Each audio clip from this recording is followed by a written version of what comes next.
A man, it's like electricity that runs a house. The man or the male travels and operates on one circuit, and the woman operates on a separate circuit. Now, they're not competing for power, but they are providing it together. Divorces are happening because men are not being men and women are not being women. Today's youth, this is what I hear them say.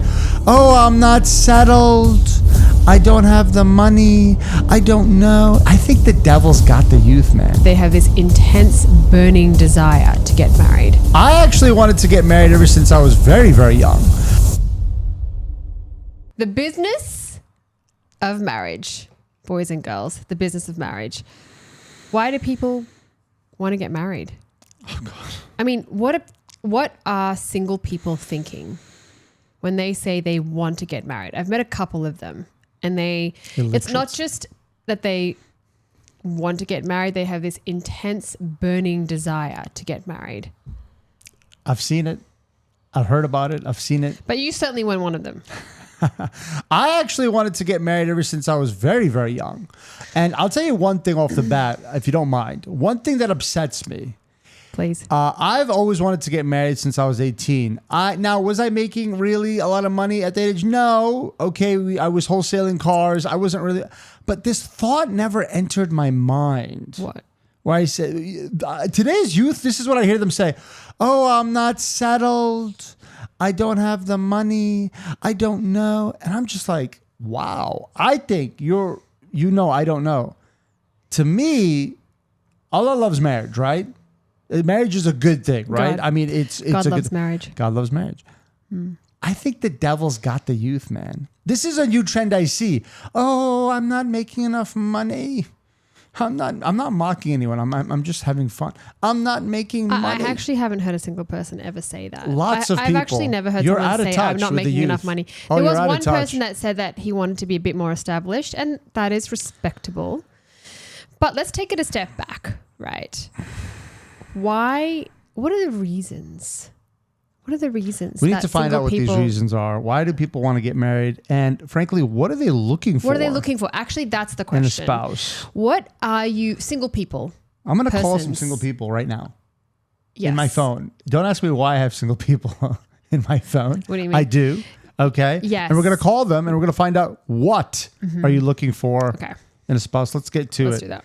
We need to get back to what I was talking about as well. Let's hope some people pick up. Brother Akbar. Yep. Hey, why do you want to get married? Okay, we're just gonna jump right into it. Do you want something cutesy, or do you want? No, I want the truth and nothing but the truth. Honestly, I'm 32, and I don't think I really have a concrete idea of what I want. But if I had to say, the ugly truth is, like, yeah, I care about financial stability, emotional stability, height, deen, and humor. In that order. I'm sorry, did I hear height? Yes, you did. Oh, I did hear height. Okay, so shorter, you want someone shorter than you? Absolutely not. oh, so someone taller than you, which you're tall naturally, so that's something. I'm not tall. I'm 5'5". Oh, really? Okay. Yeah. Okay, and so someone tall, dark, funny. This sounds like a Woody Allen movie. Taller, funny. Taller.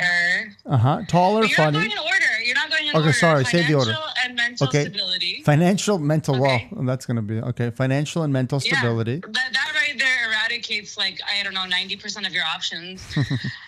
and then you add a height, and that's the other 10%, right? Hold this here for a second, please. Yeah, I'm actually going to take note because I think this is super interesting. So financial.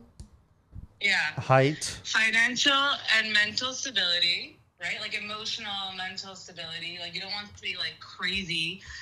And you don't want somebody broke either, not in this economy. And then, yeah, like, of course, like, physical attraction is a component. It's also like a woman's haqq in Islam, right?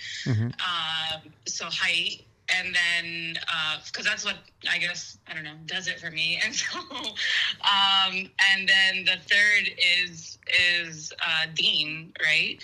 And it's not that Dean is my third priority. It's that nothing is going to move forward without that being met anyways. So what you're looking for in a spouse is someone financially and mentally stable, someone tall, someone good looking, and someone who has tall and good looking. You don't get both. Oh, really? You don't.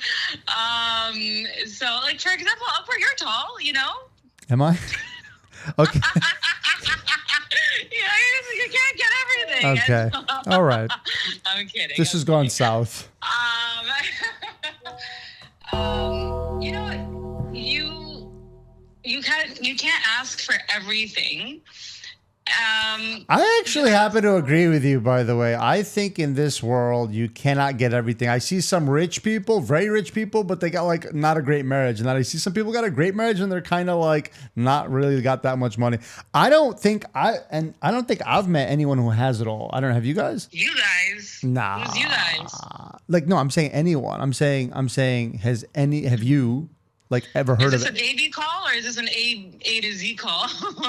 No, I'm saying like, you know what I mean? Like I've not seen anyone who has it all. I think a lot of people have conned themselves into believing they have it all in the moment. And I know you've seen those same people too. I think there's flashes of that. It's so funny. I think there's flashes of that. It's so interesting. I remember my sister actually had said that in a hospital bed. She's like, she literally bought my mom this ring. She's like, life was going so well. She's like, she had actually the most successful modest clothing store in Connecticut. She had, she loved to travel. She was traveling all over the place. She had a great business. She was having great family time, and just like everything was clicking, everything was working.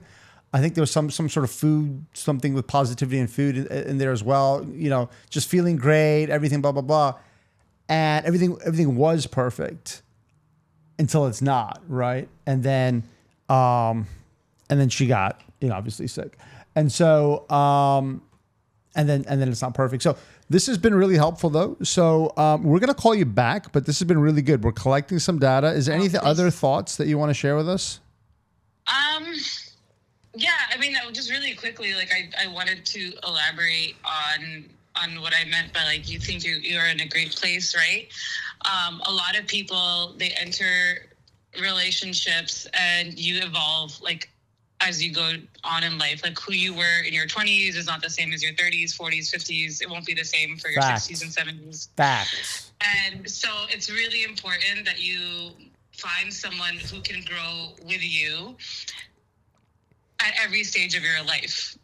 And unfortunately, some people grow apart, which is why you want to like seek certain mobilizing factors like financial stability. By the way, talk to me if you don't mind. Yeah, talk to me if you don't mind about financial stability. How important is that? So, for example's sake, if you see someone who has everything, but they're not super. I'll tell you what. In my 20s, and actually when I freshly graduated from NYU, our cousin used to make fun of me. Here's the plug.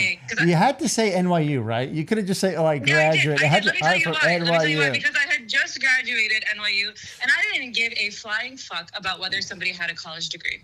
Okay. And I learned the very hard way. Right. That I actually have no choice but to care, because this is something that is deeply ingrained in who I am. Interesting. Right? Yeah. It's I like to think of myself as an intellectual person. I need that in commonality with my partner. But it took me a while to realize it was important, because I grew up. Yeah. You know this. Yeah. My dad never even finished high school. Right. Yeah. And I saw him. Oh, I didn't know that. Make the American dream. Yeah. Did your dad? I don't think he really did college. I thought he finished high school. I'm gonna call him now and ask. I know he didn't really do college. I know mine didn't. Yeah. That's interesting. And so, you know, and I look at our family, and our family, they're all entrepreneurs. There's not a lick of professional, you know, career paths anywhere in our family, but we still made it. And I thought, oh, hey, like that's normal. And I started giving everybody else that slack too, until I learned it, like there are unique factors that just don't apply blanket style across other populations. Like, you know, especially what happens is like the economy changes. Like it was very different making it in America in the 60s and the 70s than it is making it in the 2020s, right? Yeah. And so that's why. So let me do this because Okay, so let me do this because I need to call you back because I have to call. You brought up some really interesting points and I need to do that with you, but I need to call these other people first to give you that data, what they said, and then I'm going to call you back. Okay. I'm looking forward to it. Thank you. That was really good. Thank you. Can I just say something? Fascinating. Your thoughts? What did you find fascinating? First of all, no one really gave me any props for my drawing. This is a star and moon. This represents Deen. Deen is faith. Yeah, faith. Particularly the faith of Islam. My drawing here was not really the faith of appreciated, Islam. I feel. A moon and a star. Yeah. Wanted to be rich, wanted to be tall, wanted to be good looking, wanted to have Deen. I would say, sorry. She didn't say rich. She said financially stable. I have thoughts on that. You talk about it, but this seems pretty aligned with what Islam says. No, I would call this appropriate. Faith, absolutely. That was interesting. No, what were your thoughts about that? Yeah, I mean, she spoke about some crucial, like critical things, right? Like being financially stable, of course. Having faith in Islam, of course. You want to be aligned in that way. What did she say? Height? She said height. Is interesting. You know, I think that's actually valid as well. Is it a requirement? I don't know. I know a very happy couple with a guy shorter than the girl. I always found that silly, even at a young age. That's a very normal kind of, I'm not picking on anyone. It's kind of, I don't know. Do you feel like that? Would you be upset if I was shorter than you? I mean, I'm taller than you considerably, but I'm saying if I was shorter than you, would that bother you? If you were shorter than me, I don't know. I don't know if that would bother me. I think it might. Yeah. Why is that? I guess I'm superficial like that. To some degree. I understand completely. Right. I think that does matter because then you're looking down at your husband. Which some women might like. Or prefer, even. Let's keep this party going. Do you want to call the next person? Do you want me? I would actually like to look up to. I like the feeling of feeling like I can look up to someone, and not necessarily at eye level or down. Interesting. It's a psychological thing, That's and I do see that. What was the last thing that she said? She said, well-to-do mentally and physically, tall. One thing I didn't really pretty or necessarily, I'm not really sure about is to know, how do you know that someone's going to grow with you? I certainly didn't know that. How do you know? I don't think you I think you do know. I think you really do know. I don't think so. Let me tell you why. You are the sum of the person you hang out with. I'm going to get vulnerable. Yeah. I don't actually mind theoretically being like a social smoker. Once in a blue moon with some friends. I don't, the concept of it, I'm saying. Yeah. I don't necessarily mind having. Can we use a different analogy? I don't mind having an occasional Diet Coke with some friends. Better. Okay. Better. But I don't, because you find me repugnant if you smell Diet Coke on my breath, and you completely distance yourself from me. Therefore, You're saying hypothetically, right? Because you don't drink Diet Coke and nor do you smoke. So I'm just trying to. You're just trying to say the premise of what you're trying to say here is what exactly? I don't know. Continue. I think you are who you hang out with. I think you uplift me in certain ways, and I uplift you in certain ways. I think I push you a little bit in a good way, and I think that you also bring me to a higher level of standards as well. So that's how I think that people grow together. Oftentimes I bring him down. No, that's true. Okay, yes, but then I still don't know how you would ever know if someone's going to grow with you. You know, that's so ambiguous and obscure, I don't know if that's actually possible to gauge if someone's going to grow with you. Really, frankly speaking, it comes down to trust in God. It comes down to trust in Allah. You'll never know what someone's going to be like after marriage. I don't believe that you ever will. But and that's my whole thing about when all these people are saying, to my point, financially stable. When we got married, I called my soon-to-be mother-in-law and I said, Ma, because I show that kind of respect. No, he doesn't. He didn't say Ma for sure. I definitely said Ma. I think he said auntie. I don't believe he said Ma. I don't think he's ever said Ma to my mother. Excellent. I said, Ma, yeah. We got to delay this wedding. I don't really have any money. Money, not really a thing. She says, no, don't worry about it. Allah provides. God provides. Now, I've been told, it's one of my favorite stories of all time. And I tell this story to people, and all the time he's like, well, that's extremely rare. I have a very different relationship with money. I come from nothing. So what were you? Yeah, that's actually right. You never are worried about married.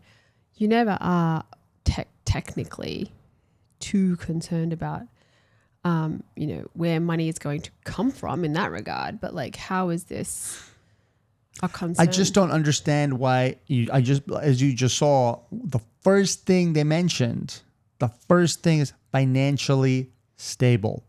And I'm just like, what is that? Yeah, I guess. And especially in today's day and age, dude, with AI taking over everyone's job. Maybe that also just refers to also just being smart, financially intelligent. You have savings, perhaps. Maybe you have assets. Okay, let's do our next call. Okay.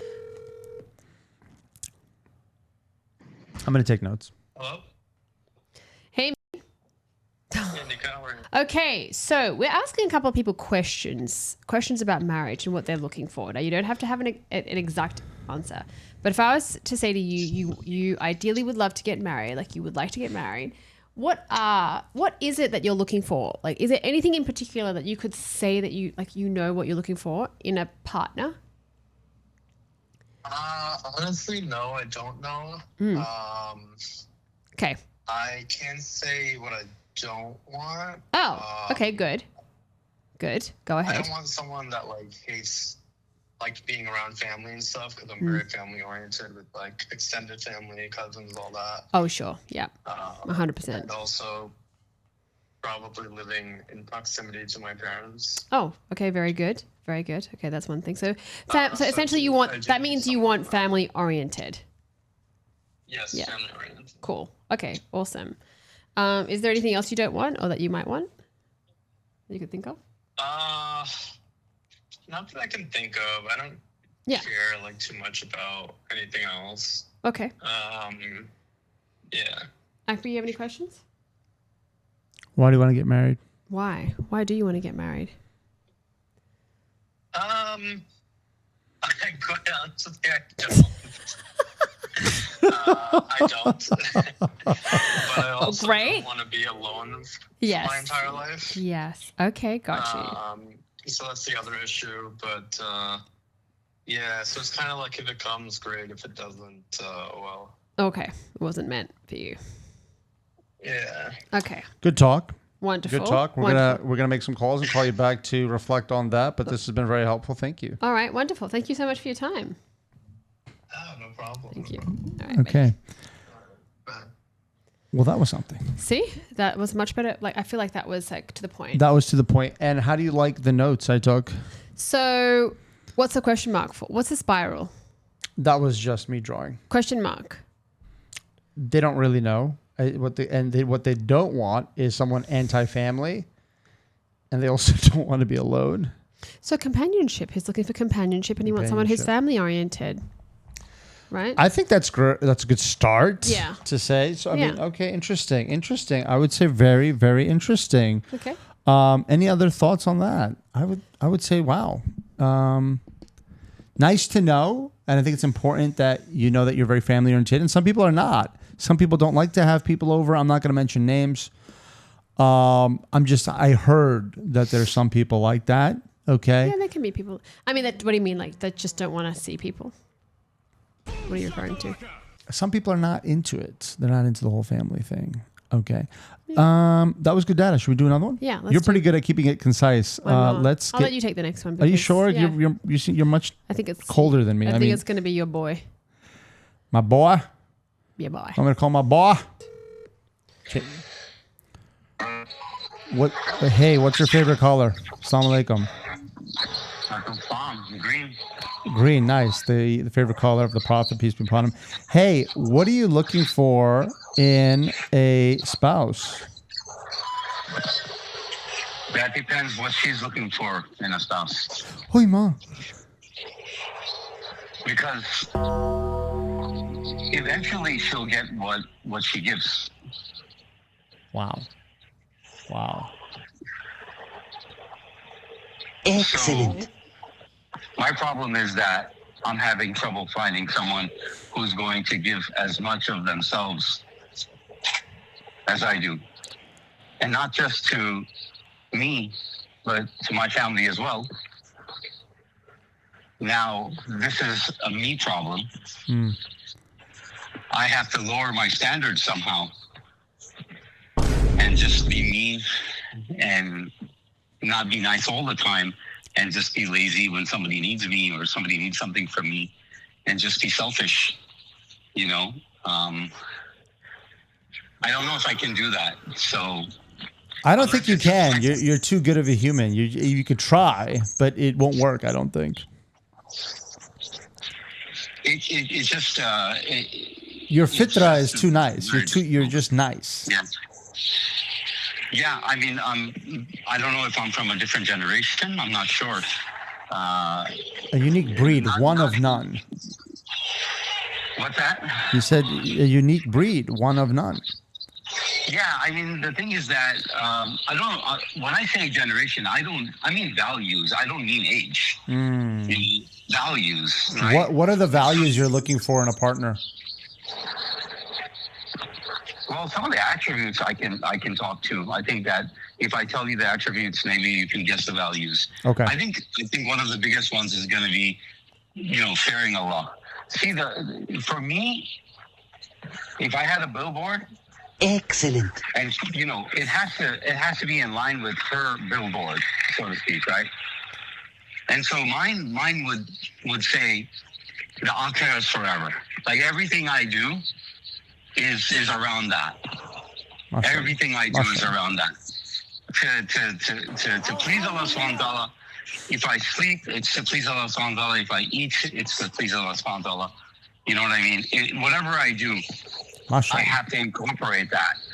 And so the other thing is that, I look at my day. What did I do? I woke up, I journaled, I helped my mom. Today she made me tea. Usually I make her tea. Okay. Yeah. So I mean, I helped her. Yeah. I helped her a little bit, as much as I could, but then I got somebody else to help her. And so God consciousness is one, and we'll take one more because we got to get to the next caller actually. Okay. Selfless. Oui. What does that look like? What does selfless mean to you? Selfless looks like if I really need to get something done, then today you need to support me, no matter what it takes. I'm not going to ask you to do it every day. I'm not going to ask you to do it more than once a day. But today I need your help. That's selfless. And you better believe that I'll be there for you when you need me to support you. You better believe that. I have goosebumps. I don't. Hey man, that was really good. We're gonna we got to get to the next caller because they're on the other line. But that was really, really good. We're doing speed rounds right now, but that was the best so far. Don't tell anyone. Thank you. Okay, yeah. I love what you guys are doing. Thank you. Yeah. Love you. Yeah. Talk soon. Hey, that was really good, guys. What were your thoughts? Okay, so and you seem to have taken a little different notes than me. Mine are a little better. I didn't know how to visually capture what he was saying, but I do understand. I do understand what he's aspects of what he's saying. So he really put it back on her. What is she looking for? Can I say something? Yes. He said something. I'm just gonna say it. I think. Look, the divorce. What's the divorce rate? It's very high. In some places, it's 80%. Divorces are happening because men are not being men and women are not being women. I'm saying that divorce sucks. Like, it's not, people have taken it so casual. Oh yeah, I'm divorced. Like, they're so casual. Like, they're just talking about how they got a new raincoat. And divorce is terrible. And we have to stop and understand it's because men are not being men and women are not being women. And I say define this. that for me. Because I would like to raise. We spoke a bit about this in the last episode, but define. I'd like to raise my daughter to be a good wife and a good mother. And I think if you do those two things, and the man and the man, is not off the hook, by the way. So I guess what you're trying to say is that, like, okay, so let's just take a step back for a second. I think, selfless is this. Selfless is your priorities. Selfless is like, hey, dude, it's about having a good family unit. Not just about, people are just like, their priorities are all messed up, no? I don't agree with you here. Talk to me. I don't know what you mean by men aren't men and women aren't women. I'm not sure what you mean by that, Go firstly. watch the Met Gala and you'll see what I mean by men are not men and women are not women. In a marriage, I'm talking about. In a marriage, what do you mean by men are not men and women are not women? I don't understand that. All right, watch this. You created some fashion, right? You've created some coats, right? You created something. No one knows those coats better than you. No one knows. You know every intricate inch about it. You know exactly how to wear it. You know exactly how to iron it, exactly how to care for it. Full instructions, how to use it, how to store it for winter. Nobody knows that best. Nobody knows that more than you because you created it. Who created us? Allah. Allah is our creator. Therefore, Allah knows us best. He knows exactly how we need to operate to succeed. But what does Allah say about your role? And Allah wants us to win, and He gave us a guidebook, an instruction manual to win, and that's the Quran. Mm-hmm. And in the Quran, He says, men, I've made you this way, be this way. Women, I've made you this way, be this way. And if you listen and you have that alignment, that's when you win. When you don't listen, 80% divorce rate, baby doll. 80% divorce rate. And it's really kind of just that beautiful. And I find that so liberating and so beautiful. You still haven't told me though. What is that? What is what? Like what's Tell me. Well, I'm asking you, like, what you tell me if from you're the saying, Quran. You're telling me men aren't men and women aren't women. What are you referring to exactly? Are you saying that women are like, okay, let's just go back to what he was saying. He said he needs to lower his standards so he can meet her at a lower place. He did say God consciousness. I do agree with this, very much so, and selfless. I find that really interesting. Is selfless? What do you find interesting? Is selflessness?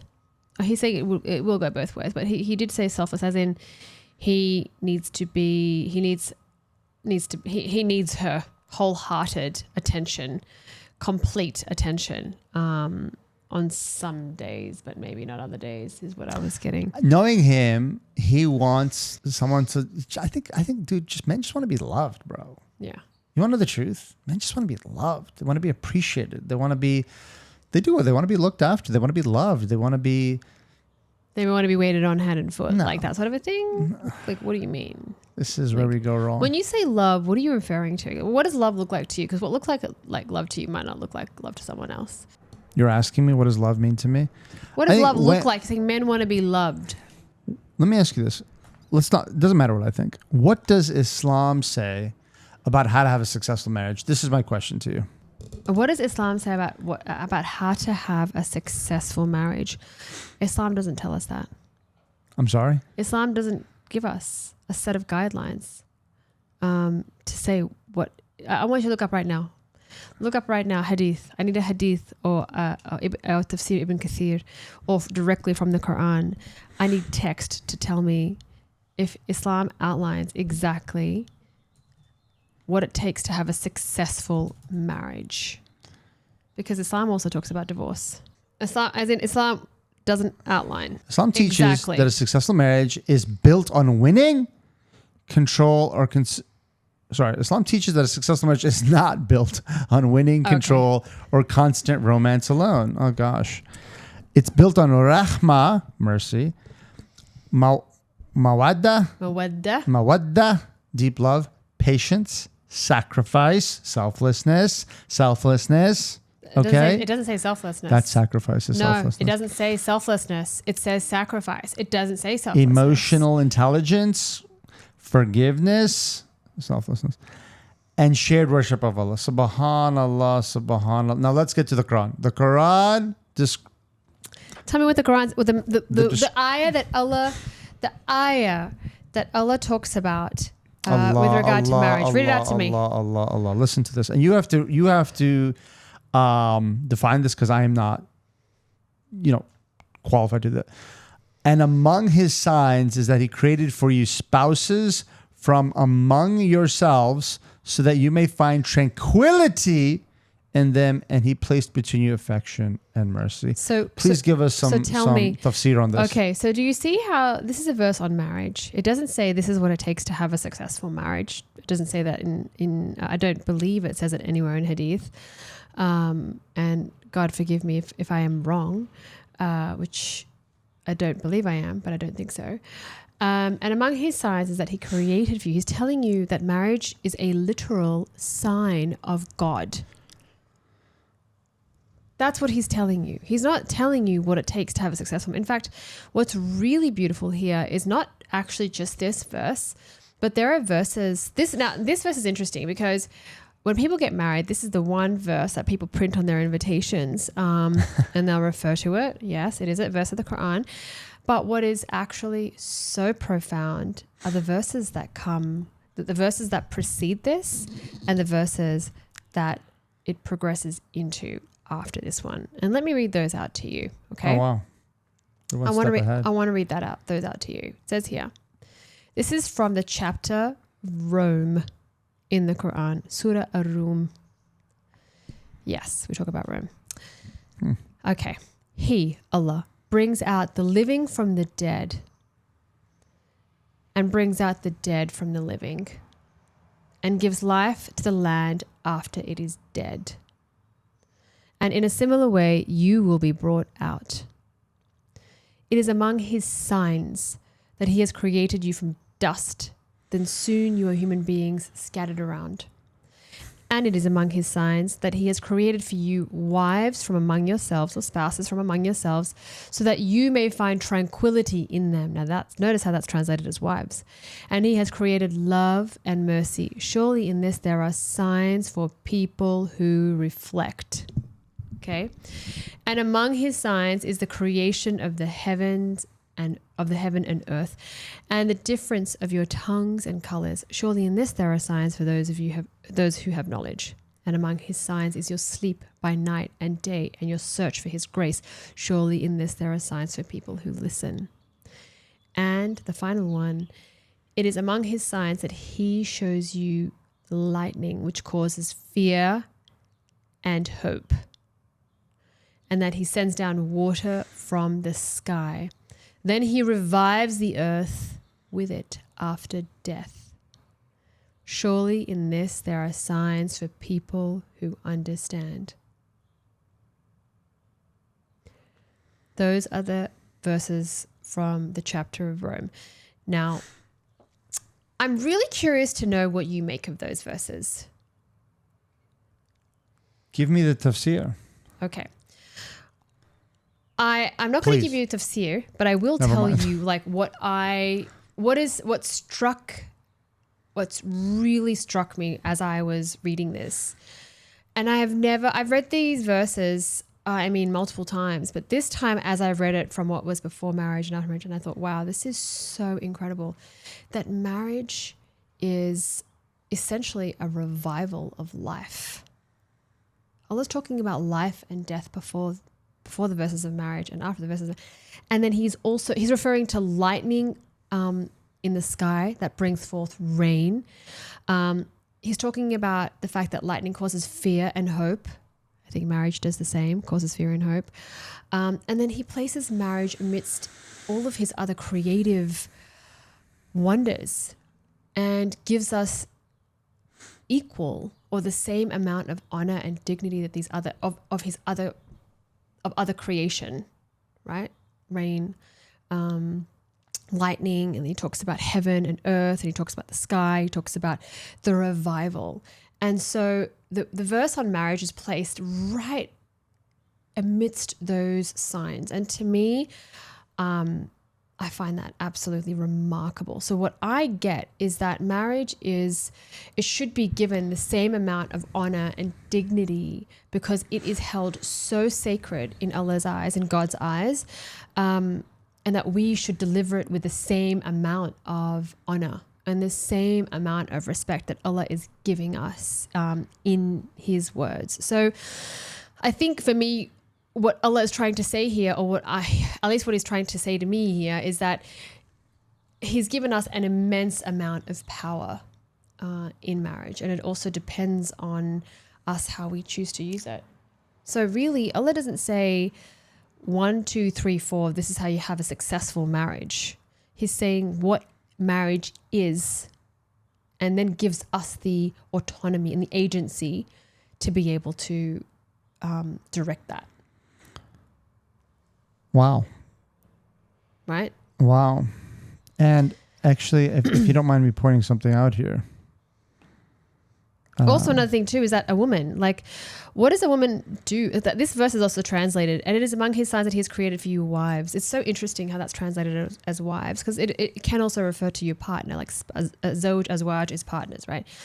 But what Allah is also saying is a sign. He's capable of bringing love where it was no longer where it never existed. That he's capable of bringing a woman into of having this woman bring life to this man. You know, that his pursuits were scattered, Wow. and Wow. his pursuits are quite direct or clear, at least clear. Wow. So I feel Gives like purpose. it gives you purpose, and it Wow. gives you social emotion. It I've gives a man seen social that. and emotional stability. I've seen that. There's Right? someone, let's maybe not mention names, but we both know someone who got married recently who was a little lost a little bit. And then you could see almost night and day after they got married. Matter of fact, they were kind of involved in some things that they didn't really want to do work-wise. They didn't really maybe have a clear path. It was like the second they got married, it's like a switch turned on in him, and he completely left that other thing he didn't like, and he got into a new field that he really likes, and he's been excelling, and he's just been on top of it, and he's dreaming big, and he's got like big ideas and plans now. Yeah. And it's like that switch happened overnight that like I now have someone I'm responsible for. It's like life is now serious. So it's like, what's interesting is that at the end of that verse, Allah does say, surely in this there are signs for people who reflect. So he's saying, look for the signs, reflect on them, search for them, and create that life that with that honor and that dignity that I have given you, right? So like that's why I'm so sick of this, this annoying conversation of gender wars, that the man should do this and the women should do this, and it's about Stupid. because you're really essentially now Stupid. pitting yourself against each other, and it's completely useless. It's not a competition, y'all. I mean, it's not necessarily useless, but it just causes distress in a relationship Shaitan. that holds such value, such immense value. And I think that that's incredible. I mean, it's incredible. Like we're on a circuit. We're on it. Okay, this is how I would describe it, right? Like a man, it's like electricity that runs a house, right? The man or the male travels and operates on one circuit, and the woman operates on a separate circuit. Now they're not competing for power, but they are providing it together.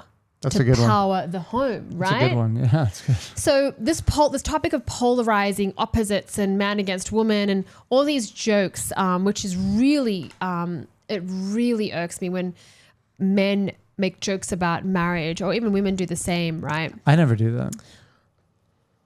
Just a moment of silence. The Prophet, peace be upon him, said, correct me if I'm wrong, the best of you are those who are best to their wives. Yes. So, correct me if I'm wrong, it did not say the best of you is the richest or the most famous or has the most views or whatever. Yeah. The best of you is the one who are best to their wives, meaning they can't, they could be a little maybe not rich and this and that. And shouldn't we just strive for that? Shouldn't we just strive to be what Allah says is the best? Everyone knows what their best is. Like everyone knows. What's your best? Everyone knows, like, for example, right? Like my best might not be someone else's best. Okay, your best is not the same as your brother's best, for example, right? Or your friends or neighbor or whatever. So there's no overarching criteria.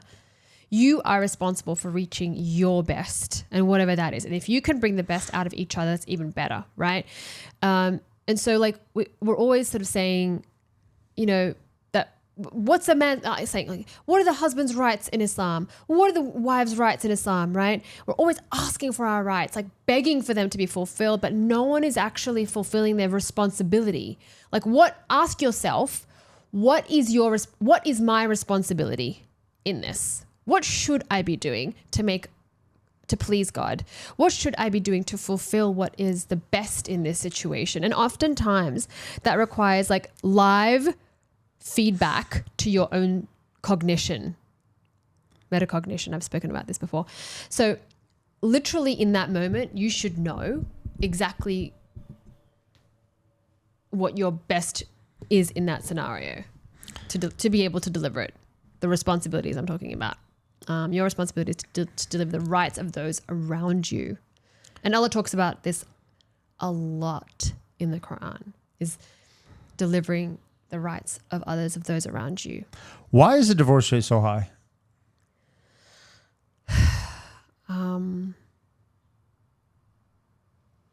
Just like we said, unmet needs. Unmet needs and also skewed perspectives of what they think marriage should be.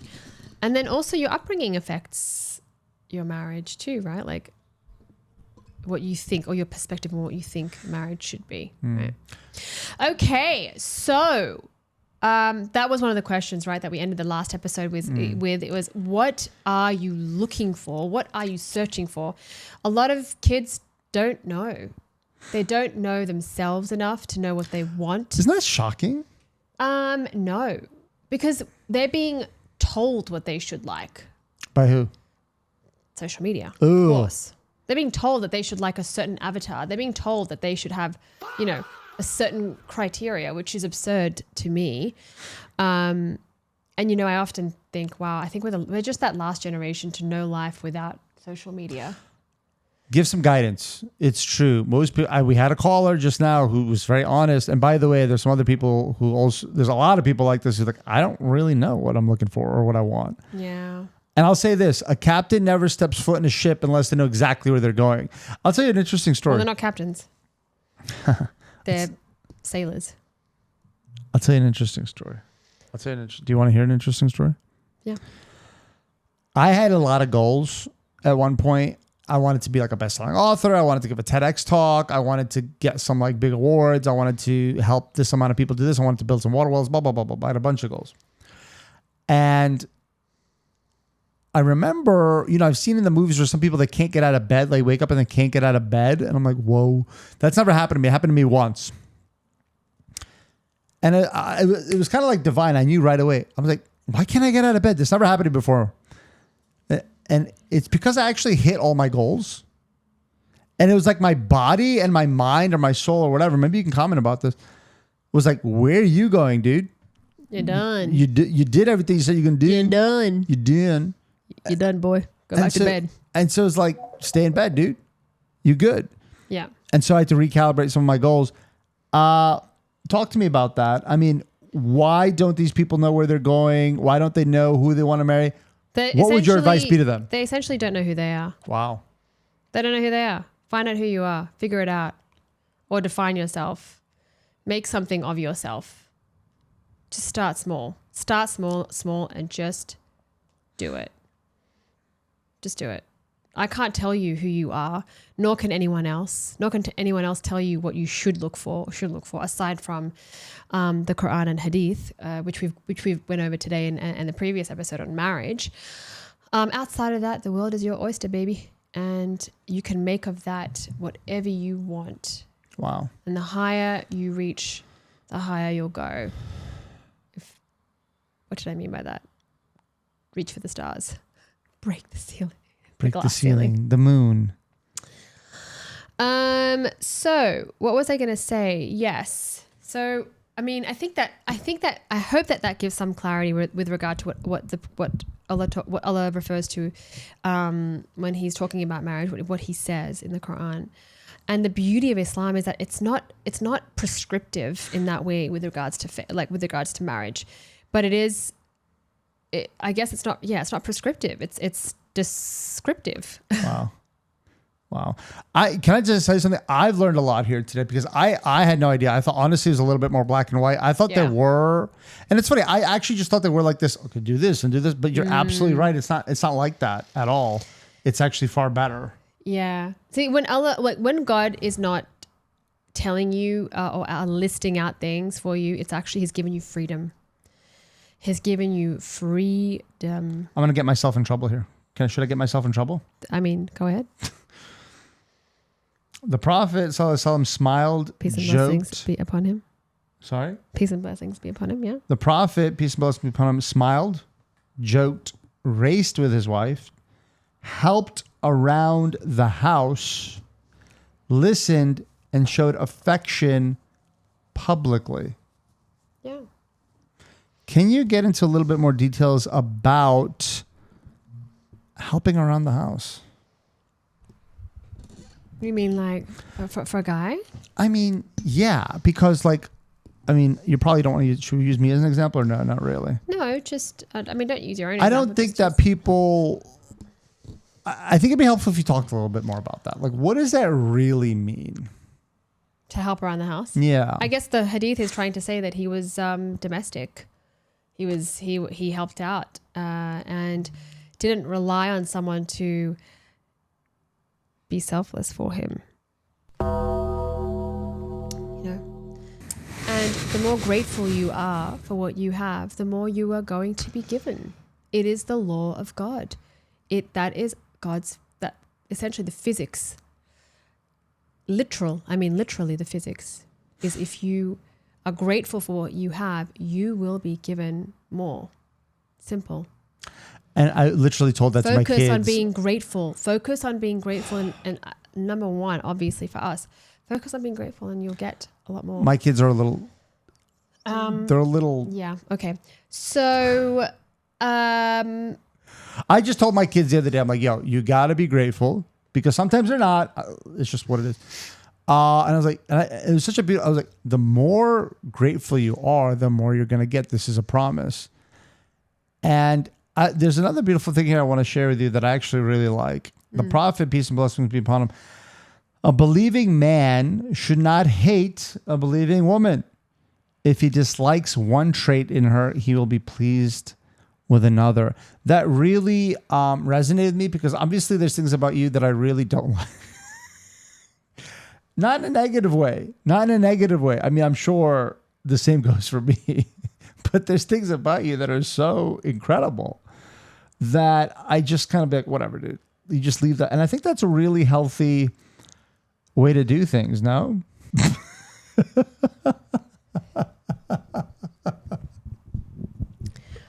yes. Alhamdulillah. What else you got? What else are we talking about here? Look, I thought it was done and dead and I really didn't want to talk about the Met Gala. The Met Gala. I know. What the hell is the Met Gala? I thought about this. I thought about doing talking about it a little bit, but really, can I tell you, I was stunned. I was absolutely stunned. Let me do this. Let me talk about this. I'm gonna let you talk. Okay. Girl. So let me just say that after spending about 15 minutes of light reading, and by light reading I mean like 3 Vogue articles and maybe a YouTube video, that I felt my brain expand metaphorically speaking, of course. And I felt my eyebrows raise like that. Mainly because I was days old when I found out that the Met Gala is actually quite an honourable and a charitable event. Did you know this? I thought it was the devil's playground, actually. I had no idea. It actually is a charity. I saw, but it looked ridiculous. It was like we donated $42 million to make dresses for the Met Gala. Yes. So if anyone was as ignorant as I was, I mean, I became profoundly aware of my own tight fists. This is a very honorable cause. Oh, you're being funny. I was like, has she lost her mind? I mean, I couldn't believe what a miser am, and I couldn't believe that I am so frugal. And I mean, I was really shocked at how my lower self, my parsimonious lower self, has been all these years. It was truly a moment to pause and just reflect, and just a moment for the beauty of humanity, that they just want to preserve something so remarkable. So let me explain. Right, the aim of the gala is to raise money for the Met Costume Institute. It's the only branch of the Met that is entirely privately funded. Why? I don't know. And so therefore they hold this gala annually to try and raise money for that branch of the Met. Now, I mean, this goes towards garment conservation, publications, and I'm assuming fashion exhibitions. How much does it cost to put away a sweater in a closet? So apparently, well, the production budget is about $3.5 million for the evening. Oh, and when I mean when I say evening, I mean like the 3.5 hour.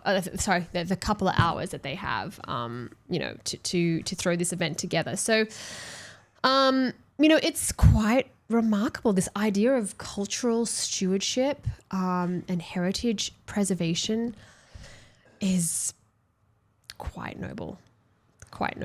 And I thought that was just an eye-opening moment, right? So it actually started. It was started by a famous publicist in the 40s, Eleanor Lambert. Huh. And it's a fun fact. What she wanted to do was really shift the eyes of the nucleus of the fashion scene was Paris.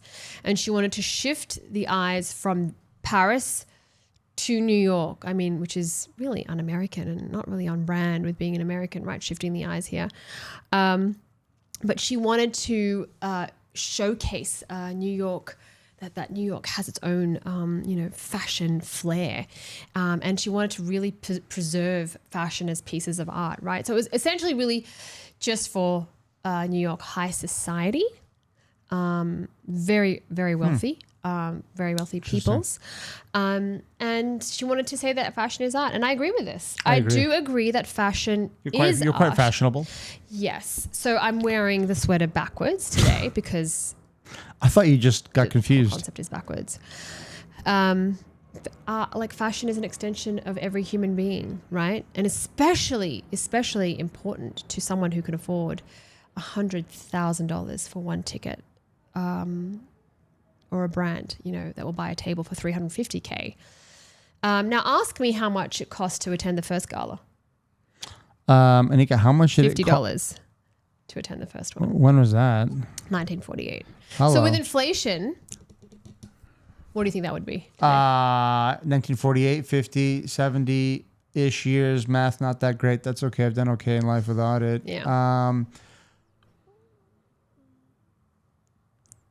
300 to 500. $750 in today's day and age. I thought it was with inflation. I was like, it must be $100,000. Right. 500 is reasonable, but to be frank though, they want to keep the not to say the riffraff out, but they want it's a elite society thing but 100,000. I guess for people who 100,000 doesn't mean anything to them, I guess that's the crowd they want. I don't know. I'm not. I mean, that is that a bad thing? They need they raised. What the hell is the They Met Gala? raised $42 million this year to like do as I said earlier. Preserve sweaters. I mean, I assume that there probably wasn't any rental fees involved with hiring the venue for the night, right? No, I don't think they were paying for cookies and tea. I mean, I can't imagine what if that $3.5 million yields. The carpet is installed just for the Met and is pulled off that same evening and cut up and discarded. It comes from, I think, India, and it's cut up and discarded. So it's really a beautiful thing to see that fashion, that they're trying to preserve something. India should be ashamed of itself for providing this carpet. Okay. Well, I don't know. But actually, sorry, don't quote me. I'm totally kidding. I don't. Yeah, don't quote me. Don't quote me. But really, it's remarkable that they're just doing something for such an honourable cause. And again, I agree with everything so far. I really do. I mean, I'm stumped. I'm really stumped at my own narrow-minded parochial thinking. We need to do better. We need to like think a lot more laterally. We need to expand our aperture. And I mean, get over it. Stop feeding. I mean, what is the extent of our altruism? Just feeding the poor? Is it? Or like, is it? That's what I'm saying. Like, is it just? I mean, how much are you going to eat? Educating an orphan? What? Overrated. YouTube's free. That was 1990s. Like, get up and do something with yourself, right? And like, I mean, what are we going to do here? Like buy build an orphanage in Kenya? We have built an orphanage, which, by the way, Pakistan, costs approximately maybe about, to build a very simple orphanage, very simple. I'm not talking about anything like elaborate. Maybe like $8,000 to, I would say max 10 grand USD, which would probably house like 10 to 12 people, orphans, and would. So let's just do the math here for a second. Okay, hold on. Here's my question though. $42 million was raised for this. Okay. Oh, are you doing math? I want you to pull out a calculator. $42 million was raised for this. I'm assuming that $42 million could have helped, I want to say, hundreds of thousands of kids. Oh. But again, I mean, that's how small my aperture. I mean, we're just thinking about orphans here. Like, come on, this is absurd. Like, Astaghfirullah. Toba. Why did they see they go like this? In Islam, every act of kindness is considered charity in Islam, right? But that's only Islam, like, you know. But I did for a moment think Aniqa's oozing with sarcasm today. I do wonder though. This is Aniqa 2.0. With the curator, right? Andrew Bolton is his name. Andrew. It's a nice name. I think he has looked into Islam. I'm wondering if he has, because it's such like I said, it's such a charitable event, and charity is one of the 5 pillars of Islam. And we have zakat, which is an annual charity you have to give to those who are less needy. Who are needy. Maybe impoverished, maybe in debt. So I'm wondering if he has. I wouldn't be shocked if he didn't know about zakat, which is the charity. It's funny because you used to like the Met Gala. I feel years ago when we first got married. I think like, oh, look at the dresses. I think it was a little bit more innocent back then. I mean, not kind of the devil worshipping playground it's become today. It's become a spectacle it's just become a spectacle, unfortunately. It really does feel absurd. But so I was just saying they really have thought outside of the lines here when they've thought about charity. And I think that's just, you know, how disconnected must we be in our realities that we have to support someone from overseas. I mean, that's just absolutely insane. But yes, I just thought, and also in the early years of the gala, people of color were not allowed to attend because they weren't considered a part of the high society. And so it was only until I think the 80s, maybe late 70s, maybe 80s, Michael Jackson, they attended. And so, and even the designers, like the black designers who designed garments, I know I think Jackie Kennedy's outfit was designed by a black designer, and they weren't allowed. So make of that what you will. Wow. Wow. Absolutely remarkable. The things that are being done and justified today. Yes, I do want to talk a lot about fashion and garment conservation and the textile industry, but that is certainly for another day. You are a beautiful designer, an architect. You've designed some beautiful clothing. Yes. And so, your opinion is very valid here. I mean, you're very much in the industry. So when when I say that, I actually genuinely do, all jokes aside, I genuinely do believe that fashion is art and should be considered as such. And every time I think it's worthy, it's time to dress up, I really am very, very considerate about what I do decide to don myself I've in. always thought you were a really good dresser. Now, when we were courting, do you remember what I was wearing when we were courting one another? So my family's history has been in textiles and design. And for those of you that don't know, Pakistan, India, very rich textile history. I mean, some of the most fabulous textiles, the most sought after fibers from that region. And what's kind of sickening to see is that when you go out to the shopping center, I mean, if anyone actually goes to the mall anymore, I don't know,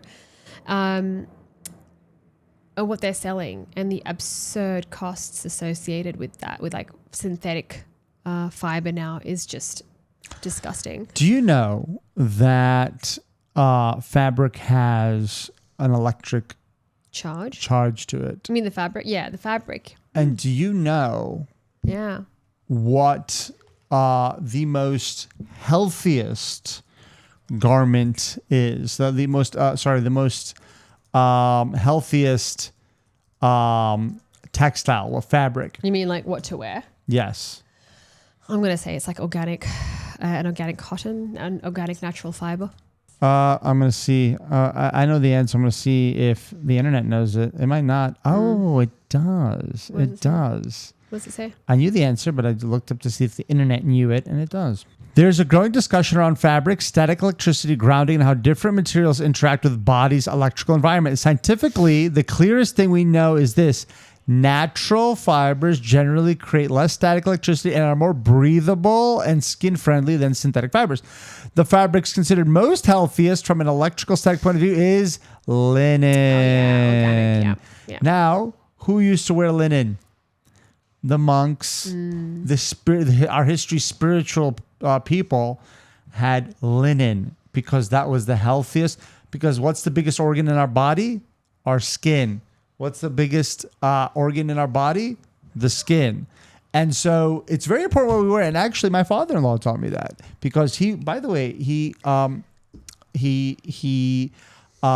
had the premier dye house in the entire country of Australia. The Olympics, when they were in Australia, his dye house did the dyeing of the fabric.